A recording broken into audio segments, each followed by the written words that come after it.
आज चुनाव के नामांकन का आखिरी दिन है। बीजेपी की भी सूची आ गई है। बहुत इंतजार था कि बीजेपी के लोग किसको उतारेंगे। हमें लगता है बीजेपी के लोग भी हम लोगों के रास्ते पे चल रहे हैं। जो नारा वो लगाते थे कि हम लोग परिवारवादी हैं, जो हमें और आप पर आरोप लगाते थे कि हम लोग परिवारवादी हैं, लेकिन बीजेपी हम लोगों से और आगे निकल गई। अब वो रिश्तेदारवादी हो गए हैं वो लोग। और हिंदी के प्रोफेसर, अंग्रेजी के प्रोफेसर, कवि बैठे हैं, ये ज्यादा बेहतर बता पाएंगे रिश्तेदारवादी और परिवारवाद में क्या फर्क है।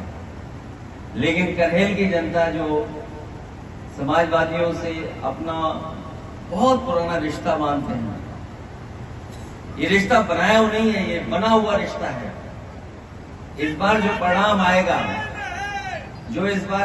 आएगा, जीत का भी ऐतिहासिक परिणाम होगा और हार का भी ऐतिहासिक परिणाम होने जा रहा है।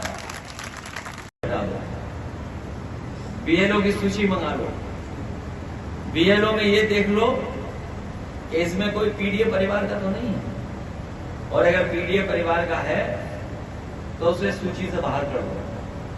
फिर उससे ऊपर वाले अधिकारी देखे गए कि अधिकारी और कौन कौन हैं। जब उन्होंने उसकी भी सूची मंगा ली, उसमें भी पूरा सफाया कर दिया पीडीए के परिवार का, तब उन्होंने चुनाव की तारीख घोषित की। लेकिन बीजेपी के लोग इन्हें भूल रहे हैं। अभी तो हम लोगों ने उन्हें उत्तर प्रदेश में हराया है, इंडिया गठबंधन ने और पीडीए ने मिलकर के 36 सीटें प्लस 7 43 सीटें हार गए। और इन्हीं कार्यकर्ताओं को अगर पता होता कि हम लोग 43 सीटें जीतने जा रहे हैं, 43 सीटें जीतने जा रहे हैं, तो हो सकता था यहाँ का कार्यकर्ता एकजुट होकर के हमें 60 से ज्यादा भी लोकसभा जिता। और अब तो हम लोग बीजेपी को हराना जान गए हैं, रणनीति बनाना जान गए हैं, लोगों का सम्मान कर करके उनको जोड़ना जान गए हैं, दूसरों को जगह दे करके त्याग करना जान गए हैं। तो देख लेना आप आने वाले समय में उत्तर प्रदेश में ऐसा परिणाम आएगा कि कभी बीजेपी ने सोचा नहीं होगा। हालांकि बीजेपी के लोग सो नहीं पा रहे जब से अयोध्या हारे हैं। जब एक गड़बड़ सोते हैं तो उन्हें यूपी की याद आ जाती है कि यूपी में कैसे हार गए, और जैसे ही गड़बड़ दूसरी कर करके अयोध्या की याद आती तो फिर नहीं सो पाते।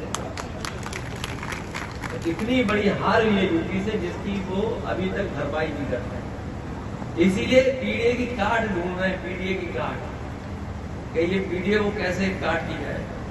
हम अपने साथियों को कहना चाहते हैं पीडीए की लड़ाई वही पुरानी लड़ाई है, कोई ये नई लड़ाई नहीं है जो कभी डॉक्टर राममनोहर लोहिया या उनसे पहले बाबा साहब भीमराव अम्बेडकर, ज्योतिबा फूले या तमाम सामाजिक सुधार को आगे बढ़ाने वाले जितने भी हमारे नेता हैं, या नेताजी या डॉक्टर राममनोहर लोहिया, जिन्होंने जो रास्ता दिखाया वही पीडीए का रास्ता है, वही पीडीए की राह है। जब हम लोग पीडीए की बात करते हैं तो बीजेपी के लोग घबराने लगे हैं और कार्ड ढूंढ करने के लिए कह रहे हैं कि हम भी पिछड़ा और दलित बनाएंगे।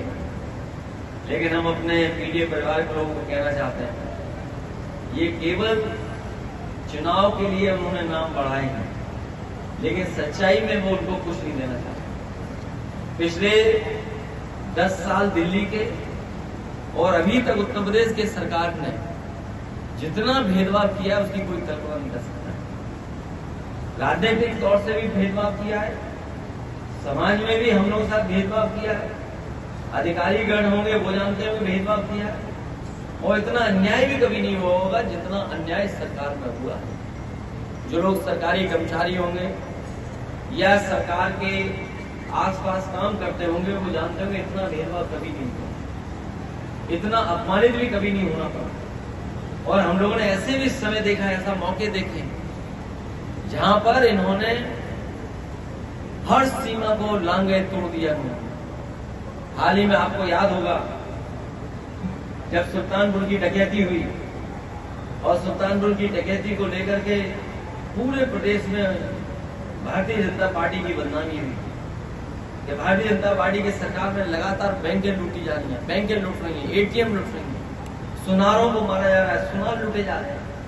हम आपसे कहेंगे कि बड़ी जिम्मेदारी के साथ वो आंकड़े भी अगर आप निकालोगे तो अभी तक जितनी बैंक डकैतियां हुई हैं सबसे ज्यादा भारतीय जनता पार्टी की सरकार में। इसके साथ साथ हमारे सुनार या सोने का काम करने वाले कारोबारियों का सबसे ज्यादा हत्या अगर कभी हुई है तो भारतीय जनता पार्टी की सरकार में। जब वो जवाब नहीं दे पाए तो आपको याद होगा मंगेश यादव जी इन्होंने हत्या करने का काम, और उस पर भी जब सवाल हम लोगों ने खड़े किए तो सोचिए सरकार ने क्या किया, बैलेंस करने के लिए एक छतरी को मार दिया। बताइए कहीं हत्या करके बैलेंस किया जा सकता है क्या? पहले तो आपने एक हत्या की और फिर उसको बैलेंस करने के लिए दूसरी हत्या कर दी। इस सरकार ने मुठभेड़ के बहाने एक हत्या नहीं की है, दो हत्याएं की हैं। और न केवल उत्तर प्रदेश बल्कि देश की जनता जानती है कि भारतीय जनता पार्टी न संविधान मानती, न कानून मानती और न ही लोकतंत्र पर भरोसा करने वाली पार्टी है। इसलिए जब कभी भी जनता को आने वाले समय में मिलेगा, मौका मिलेगा, भारतीय जनता पार्टी को ये सबक सिखाने का काम। इसी तरह की मजेदार खबर पाने के लिए चैनल को सब्सक्राइब कीजिए, वीडियो को लाइक कीजिए, कमेंट बॉक्स में अपनी राय जरूर दीजिएगा। धन्यवाद।